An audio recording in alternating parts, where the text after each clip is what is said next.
Bonjour à toutes, bonjour à tous, bonjour à toi.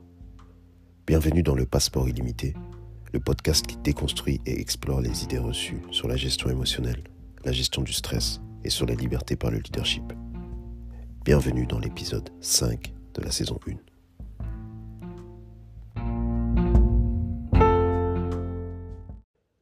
Aujourd'hui, j'aimerais qu'on discute ensemble du stress.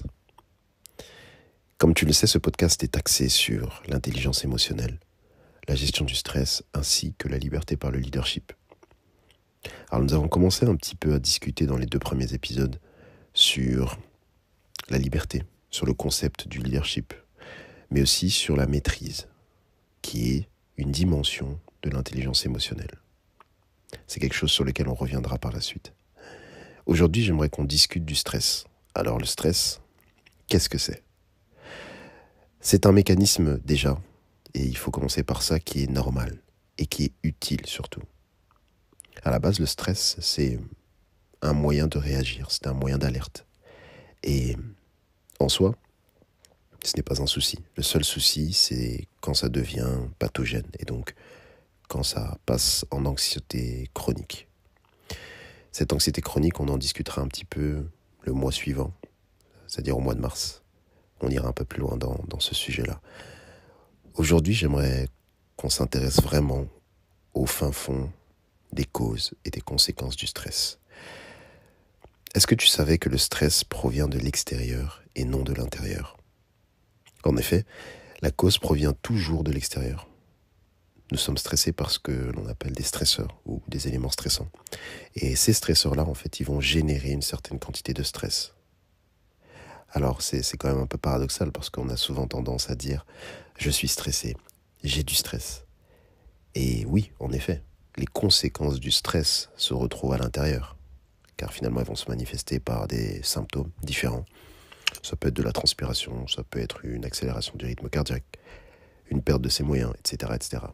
On a tous été confrontés au stress et tu as déjà été confronté au stress, donc tu sais qu'il y a tout un tas de symptômes possibles.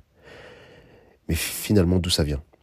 D'où il provient, ce stress ? Quelle est la cause derrière le stress ? Parce que c'est ce qui nous intéresse en plus des conséquences. Les conséquences permettent d'identifier l'état de stress. Donc des symptômes permettent d'identifier notre état de stress. Donc il faut faire attention aux symptômes, bien sûr. Il faut connaître ces symptômes de stress. Maintenant, pour travailler sur le stress, il faut travailler en amont. Et donc il faut se poser la question des causes, des conséquences. Mais surtout des causes. La chose paradoxale, et plus paradoxale que la première, c'est que j'ai une question pour toi. Sais-tu quel est le plus grand stresseur auquel nous faisons face dans notre vie ? Et j'aimerais que tu réfléchisses un petit peu avant que je te donne la réponse. Tu peux mettre pause et continuer. Le plus grand stresseur de ta vie, c'est toi-même. Voilà pourquoi c'est totalement contradictoire.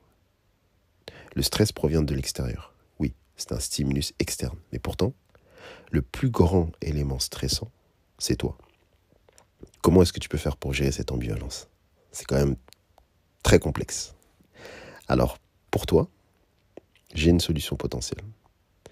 Il faut que tu réfléchisses à comment tu vas créer un antidote, un remède, un contrepoison, une distraction. Bref, tu peux l'appeler comme tu veux. Tu dois réfléchir à un moyen de contrer cette cause. Alors, je vais te donner un exemple. Moi, je suis d'origine, on va dire, de la région parisienne. Et il y a un parc, pas très loin de chez moi, et qui s'appelle le parc Astérix. Et ce parc-là, c'est un parc d'attractions. Et quand on était un peu plus jeune, il y avait une attraction qui s'appelait le Tonnerre de Zeus, un nom un peu barbare. Et cette attraction-là, c'était une des attractions phares qui faisait peur. Et pour faire cette attraction-là, évidemment, quand j'arrivais, j'étais toujours stressé. Je me disais, ok, comment est-ce que je vais faire pour assumer cette attraction ? Bien sûr, je ne le montrais pas forcément. Mais dans ma tête, c'était difficile. J'imaginais le pire.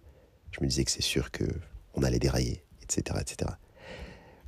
Qu'est-ce que j'ai dû faire ? J'ai dû créer un antidote. J'ai dû créer une image, quelque chose qui me maintenais dans ma confiance pour réussir à assumer cette attraction. Et donc j'ai dû créer quelque chose qui m'est propre, qui me permettait d'être serein, du moins suffisamment serein pour pouvoir faire l'attraction et avancer vers ce que je voulais vraiment, qui était faire l'attraction. Si je n'ai pas envie de faire l'attraction, évidemment, tout ce problème-là n'existe pas. Mais on est bien dans la possibilité, dans la volonté de surmonter un état de stress. Ça, c'était mon antidote.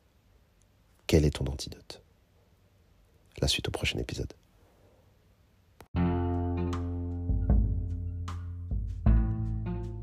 Pour nous suivre et ne rien louper de notre actualité et des services additionnels proposés, abonne-toi à @fullmindedness. FULMINDEDNES sur les réseaux sociaux. Bien sûr, abonne-toi au podcast sur ta plateforme de podcast préférée en activant les notifications pour recevoir une alerte à chaque nouvel épisode.